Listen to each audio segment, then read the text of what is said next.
Hello everyone, welcome back to my YouTube channel. Just finished ketamine treatment number 2, and it was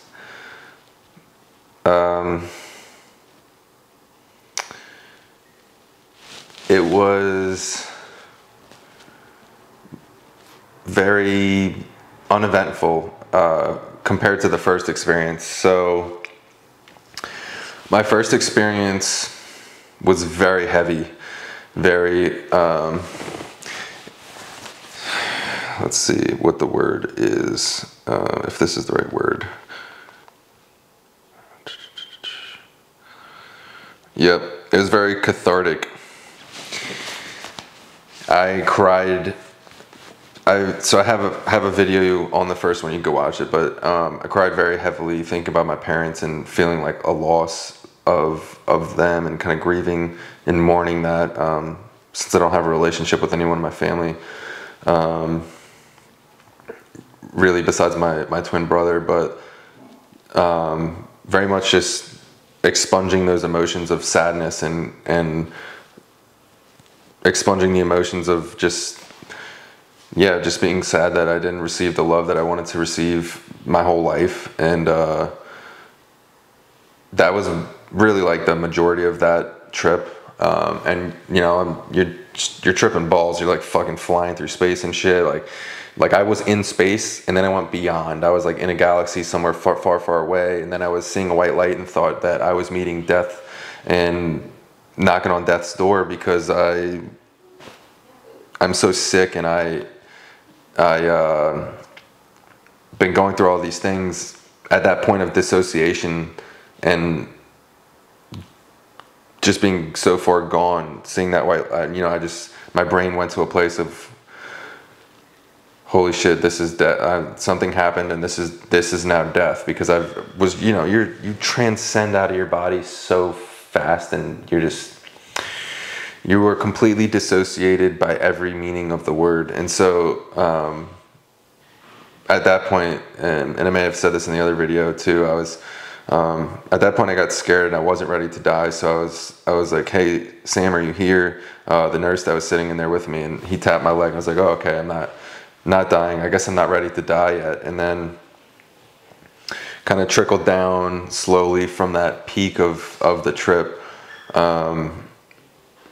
with that. But I was in it the whole time. I mean, it was an insane experience. But this experience today was the total opposite. I couldn't really settle in. I think that'd be like the best way to describe it. I just felt that I couldn't settle in. Even at the beginning, I was just kind of wondering, okay, when do we start? Like, do I need to move my arm? Is the IV in right? Is there something going on with it? And eventually I did start tripping, and, you know, I did definitely have a still outer body experience. And like at one point I was sort of just like flying through dimensions, through space, like in this tube, and it was all colorful. But I couldn't really settle into things, and I didn't like the music this time. I couldn't settle into it because it's almost like you're in a bad car ride, or not a bad car ride, but you're just, I don't know, you're in a car with somebody and they keep putting on bad song after bad song, and you're just kind of like not vibing with it. You're not able to like settle in and just, you know, enjoy anything around you, because all you're thinking about is the music, how you're not settled in, I guess. So it wasn't a bad trip or anything like that. I would say it was very neutral. I don't personally believe, we talked about this, and I've talked about this to my brother as well. I don't personally believe that bad trips are a thing. I think there's bad moments inside tripping, and that's just life in general. And you kind of have the ability to prolong those bad moments, or say, oh, okay, everything's fine, let me keep going. And that happened a lot in the first trip, because another reason why this experience may have ended up like this was because the first experience, you have no idea what you're getting into. No one could possibly prepare you for this. no matter what you read, no matter what you see, no matter what someone tells you, no one could prepare you for your first ketamine experience. It is unlike anything you'll ever do in your entire life, anything you'll ever experience. It is insane, the experience that dissociation will bring you, and that definitely comes with freaking you out a bit. I mean, you are very much removed from your body. It's, you know, I could feel myself the whole, you know, going back to the first experience, like I could feel myself breathing the whole time. It wasn't like, oh my God, where's my body? Where'd I go? Is anyone here? I mean, I could feel my lips moving. I could feel, you know, you can move your arms. You're not, you know, you're not tied down. It's not like, oh my God, I can't move. I'm gone. It's not like that. You could stand up if you wanted to, but your brain and the ketamine going through you, you're very dissociated, and with the music as well, it's intensifying that. And you know, you're wearing an eye mask, and that's intensifying the experience as well. And it kind of takes you over. And when you're not used to that, it can be uncomfortable to settle into something like that. And there's moments along the way where you're like, oh fuck. Like I would say that out loud. The whole first experience was like, oh fuck, oh fuck. And then I'd be like, whoa, wow, okay. And then you're just kind of like, you know, it's very abrupt, and you're just going to these levels further and further, dissociating more and more, and just feeling like nothingness, and this afterlife sensation of your energy, and there's nothing there but this energy. And to bring that back to what I was saying, I don't know, I just, even after today, with kind of like a neutral trip experience of like, didn't vibe with the music, it really comes back to the setting that you're in, the atmosphere that you're in. You know, if you're in a comfortable environment, it all comes back to that. If one of those things are off, then yeah, you could set yourself up for a bad trip. But inherently, as a psychedelic experience as a whole, there's no such thing as a bad trip. It all comes down to, like I said, all these different pieces of where am I? What is the atmosphere? Is it comfortable? Am I going to be disturbed? What is the music like? Am I outdoor? Like everything matters, and your intention matters to some extent too, which that's a great thing to talk about now, because even the first session, I didn't really have an intention. I felt very, very emotionally overwhelmed the past like 72 hours.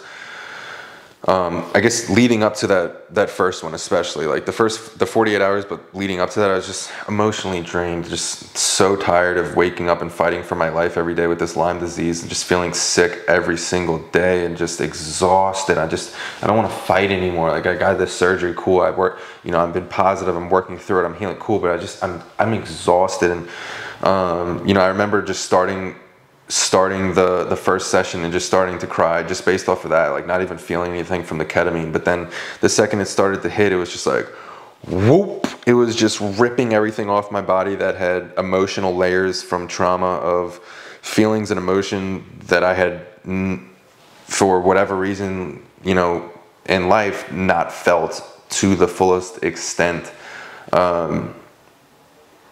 in terms of, you know, my parent, like literally not being loved by my parents.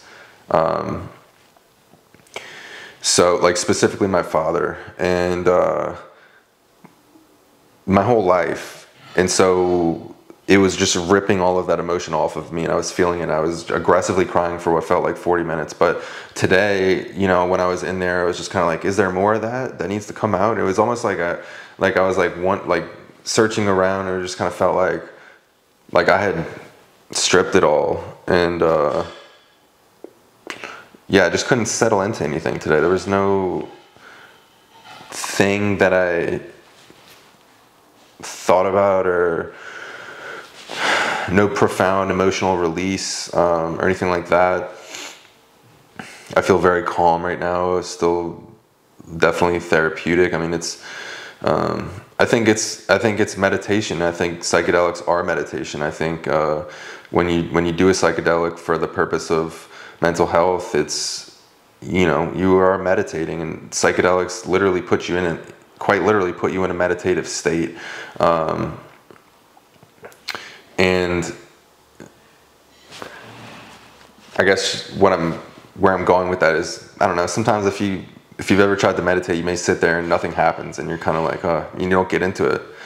But there's other times, if you do it enough, where you're very much into things and into your thoughts. And so I don't know, maybe I'm just trying to interpret my experience. Like I said, it was very uneventful, very wondering like, wow, how could it be like that? But another thing that the nurse Sam told me was that you know, they start you at the lowest effective therapeutic dose. So potentially that first session, even though it was a low dose, it was accentuated in you know, times 1,000, because it was my first experience. I've never tripped that hard in my life, and so that in and of itself is so jolting on your perception and experience that it makes it as if the dose were higher. But potentially, anyway, I'm gonna increase the dose a little bit to trip a little bit harder, and then I'm also gonna try intramuscular, because they're a little bit different. With IV ketamine, it's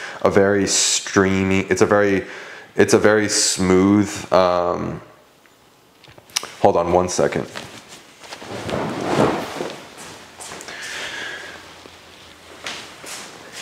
Hey, do you think you could not do dishes right now, please? What? Can you stop doing dishes, please? Till I'm done. All right. So, sorry, I got distracted. The IV is very steady and smooth, and that's the benefit of the IV. They could also take it out in the middle if something were to happen or you wanted to stop. And then intramuscular is an injection, right? So that is, once it's in your body, it's in your body, and it's much more aggressive of a spike of the ketamine. So much harder trip, and then you'll come down differently. So I do want to try that and experience that as well. But yeah, definitely think this has been very beneficial so far. I would definitely recommend it to literally anyone, the same way that I would recommend mushrooms to anyone too. I think it's psychedelics have been such a tremendous help to my mental health throughout my life, so I'm very thankful for them. And yeah, I have a lot to ponder about this last experience, so I'm going to do another one on Wednesday of next week. But yeah, today was the first time that I was able to talk to someone about my family without feeling like I was being stabbed in the stomach. With just answering the question of like, oh, do you go home frequently? Of just kind of like explaining my relationship and situation to that question. So that's really good. That's really helpful. It's kind of a big deal for me. This is definitely like I would say extraordinarily vulnerable information, but I don't know. I'm just sharing my experience as a human, and I think that's an important part of life. So take of it what you will. But yeah, I appreciate you guys. Thanks for coming to my YouTube channel. Really appreciate it. I feel like I can more comfortably share things here and show more of myself in my life, rather than just on Instagram. I feel very boxed in with with the content I have to create on Instagram. Damn.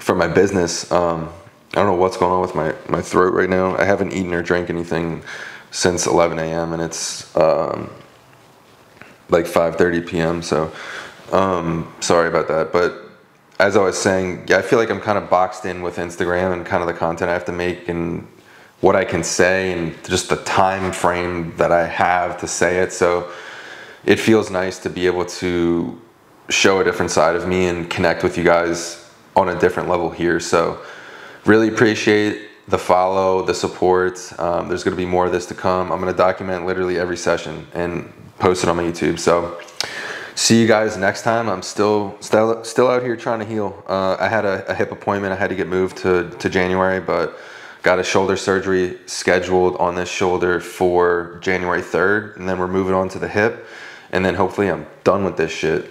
But still trying to, you know, pounding away at the Lyme disease. And yeah, it's an absolute bitch, and it's really difficult. Like right now I can't even hold food down. And there's just so much that goes along with Lyme disease and all of these injuries and how I'm feeling and the fatigue and just all of it. So I'm still pushing forward, still trying to beat this fucking thing. So you know, I fight to see another day. So see you guys next time.